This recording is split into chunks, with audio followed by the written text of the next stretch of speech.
Yet again, a woman in sport has been attacked for, let me just check my notes here, being good at the sport she plays and transphobes not being able to use Google or perform critical thinking.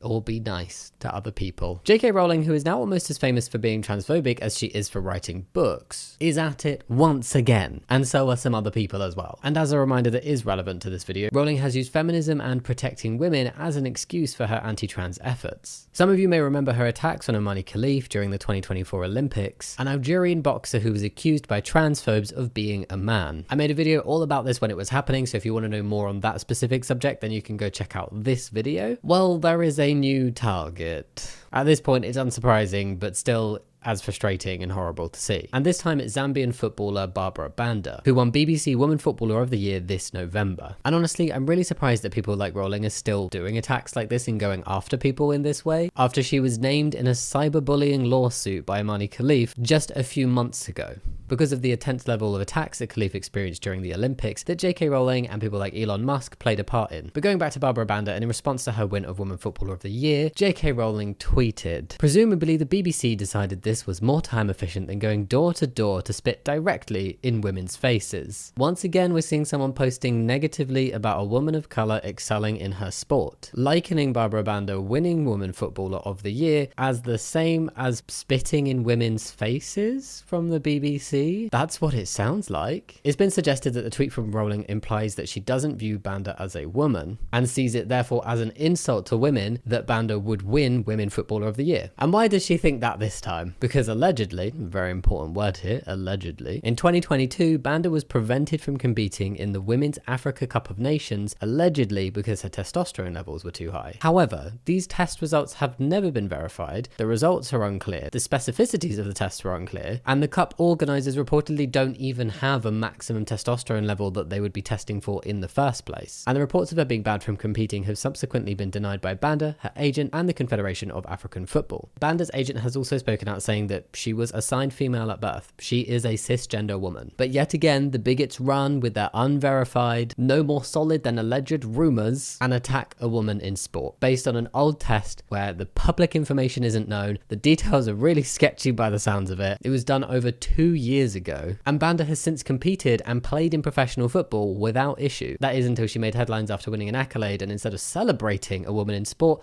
the phobes have decided to attack her. Further, Banda has never been banned from playing football by the recognised world governing body FIFA rules, and FIFA have ruled her eligible to play. Since when did a children's author know more about football and football regulations than FIFA? Megan Burke, the executive director on the NWSL Players Association, defended Banda, addressing J.K. Rowling directly and stating, "The lowest form of discourse is personal insult cloaked with racism and lies, on X no less. Barbara Banda is a proud member of NWSL Players. She's the best of us. Just so we're clear, J.K. Rowling, you come for her, you come for all of us. Me first. Let's go." So yet again, like multiple before Barbara Banda, including Imani Khalif, Caster Semenya, Serena Williams, and more, a woman of colour has been targeted and had her body scrutinised.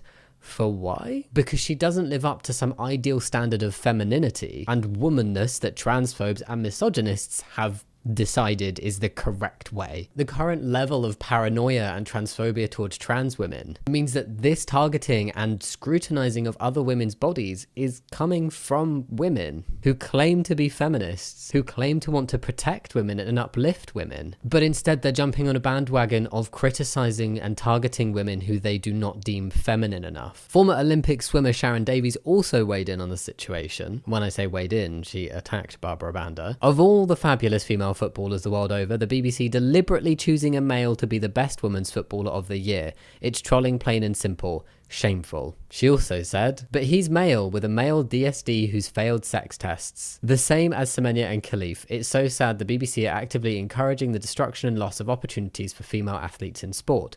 I'm so disheartened and disappointed they are actively cheering this unfairness on." The lack of willingness from people who are tweeting these things out and attacking these women to just do a little bit of Googling or critical thinking or stepping back and looking at the whole picture rather than hearing a rumour or seeing a random headline timeline, or hearing about something that happened years ago that's totally unverified and going, oh my god, I need to tell my millions of followers about this. And yet they still continue with these attacks, despite the fact that many news outlets are now stating the correct information. Officials within the sport are supporting the person who's being attacked. Those around the person being attacked have come out and spoken. And many individuals who've actually listened to those previous 4 things are coming out and saying, whoa, transphobes, you've got it wrong here. This is not okay. But no, they still carry on. They target people and do all of these attacks in the name of femininity and protecting women. But what have they actually achieved? What's been achieved is the over-scrutinization of women's bodies and personal details, and specifically this is most commonly targeted towards women of color. We obviously can't ignore the racism that is going on here. It's too often that the target of these types of attacks are women of color, even when there aren't any speculated gender tests going on, and even when the woman isn't involved in sport. Just look at the frequency at which Serena Williams and Michelle Obama have been called men, just as 2 examples. Transvestigation, which is the process of conspiracy theorists and transphobes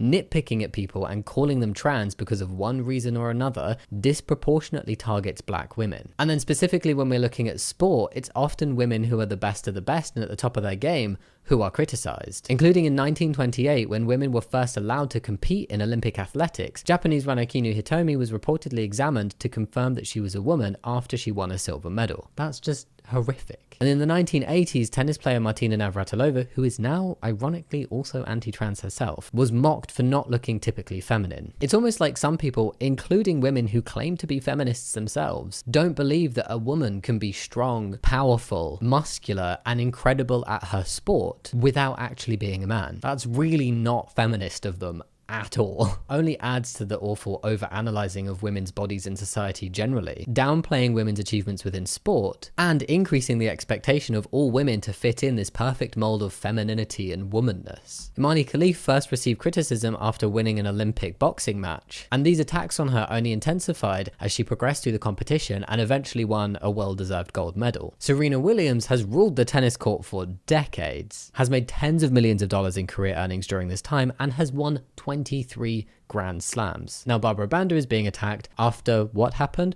Oh, she was recognized and won an award for her achievements within her sport. Why are these bigots who claim to be feminists not A, getting their facts straight before tweeting out to many followers, and B, not jumping on the chance to celebrate women being totally kick-ass in their sport? The headlines for Barbara Banda right now should be all about her win and her achievements, about how she was the first Zambian woman to play football in Europe, how she was captain at the Tokyo 2021 Olympics, scored 4 goals at the 2024 Olympics, scored 13 goals for Pride Plus, and scored the winner in the championship final as Orlando won the championship for the first time. This is what we should be hearing about. And yes, some places are absolutely reporting on this, but so many of the headlines and news about this is being completely taken over by the transphobic attacks. Banda also launched the Barbara Banda Foundation in 2021, which aims to alleviate poverty, promote equality, and help raise awareness of issues affecting girls and women. That's true feminism. Why are transphobes not celebrating this and celebrating this amazing woman? I hope that Banda is celebrating her amazing achievement, surrounding herself with logical and supportive people, and ignoring the ridiculous online attacks. It's horrendous, and it's not something that anybody just doing their thing and winning an award for achieving something amazing in their sport should ever be subjected to. But seriously, I mean it, why are her achievements not the focal point of these headlines? Why can't transphobes see the absolute irony in saying, "We're being feminists," whilst completely detracting from the achievements of a woman? Why is it that bigots choose to ignore all of the information and evidence out there about Barbara Banda and all the other women that have been attacked over the years, and instead base their assumptions and views on Barbara Banda on unverified and old test results that they haven't seen themselves and have been contested by the actual people involved, and the people that actually come up with the regulations in the sport have deemed people eligible to play? Why do the transphobes keep attacking people? And what ends up happening is the headlines are taken over, and instead of being all about a woman's achievements, they become all about transphobic ideologies. It's actually ridiculous to me how quick transphobes are, and particularly when they also claim to be feminists, how quick they are to attack anyone they deem to not be woman enough. They prove so strongly that transphobia, and particularly transphobia aimed towards trans women in these instances, isn't just horrendous and negative towards trans women, but also has a negative impact on cis women, the very group of people transphobes are claiming to protect. And sport definitely isn't the only place this is happening. There are increasing instances of cis women being harassed in women's bathrooms and other women's spaces because they've been assumed to be trans or assumed to be men due to their presentation. Whereas research has shown that trans women using women's spaces poses no increased threat to cis women. Trans people have been using the bathrooms of their correct gender for decades without issue until transphobes started getting very loud and falling down rabbit holes, and the paranoia over trans women in women's spaces just went absolutely bananas. So whilst there is zero evidence that trans women pose any kind of risk to cis women when using women's facilities, and so there is zero reason to not allow trans women to use women's spaces, because trans women are women, you know? There is clear evidence that transphobia and paranoia over trans women in women's spaces has led to an increase in the harassment and attacks on cis women. And it's not from trans people, it's from transphobes claiming to be doing this in the best interests of women. What? So who's really causing the harm to women here? Definitely not trans people. All this to say though that even if Barbara Banda and the other women that transphobes attacked were trans women, it's still not okay that they were attacked like this. Why transphobes think they're suddenly knowledgeable above and beyond the governing bodies of specific sports, I will never understand. Trans women have been able to compete in the Olympics, in the women's category at the Olympics, since 2004. And recent studies have shown that trans women have no biological advantage over cis women in elite sports and are not a threat to cis women within sports. There are measures in place to make sure that everyone competing passes certain eligibility tests. Yet transphobes continue to ignore the facts and the evidence and just keep being transphobic. It's the same with any other excuse that bigots use to be bigoted. The transphobes that claim to be feminists and wanting to protect women are clearly not protecting any women. There's always factual and logical ways to prove how what they're doing doesn't just cause harm to the trans community, but to the wider communities as well. Yet people carry on being transphobic. It's almost as if that's the point. They're just transphobes. In conclusion, the achievements of these women should be celebrated, and no woman should be subject to this kind of scrutiny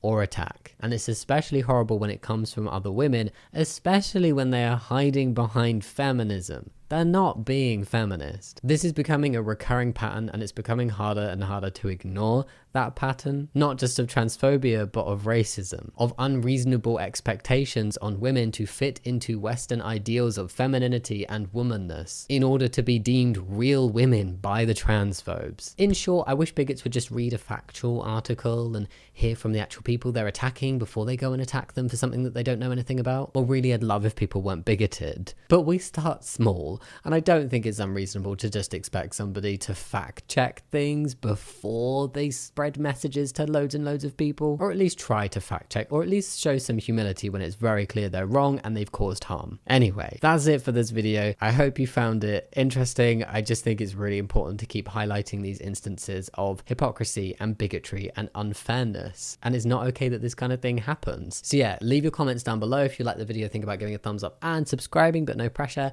And as always, I will see you next time. Much love. Bye.